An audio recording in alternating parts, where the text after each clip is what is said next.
We want them free. We want them free. We want them free. Over and over again, they tell us this is all they want. This woman shows us her husband's identification card. She has no idea where he is. It's a neighborhood clearly feeling the consequences of the rioting from Sunday night. And suddenly the sadness took a more aggressive and violent tone. This government-organized trip for foreign journalists suddenly gone terribly off message. Armed police with guns and electric cattle prods. Soldiers with shields and sticks moving in to contain the chaos.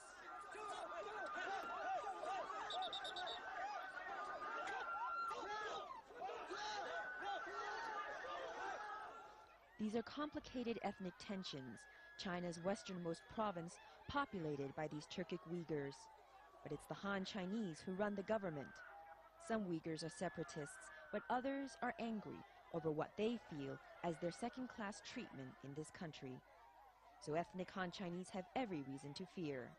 The weekend's riots and murders were aimed at the Chinese.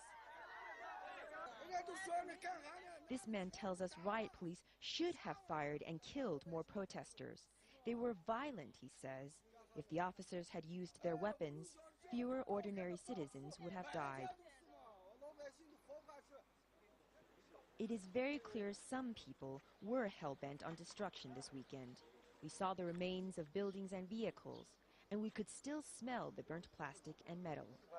There were a few men I saw who started throwing rocks and stones just a while ago, but it looks like for the moment things are under control once again. You have police on this side, and on the far side of the road, more police, and you have the Uyghurs caught in between in this neighborhood.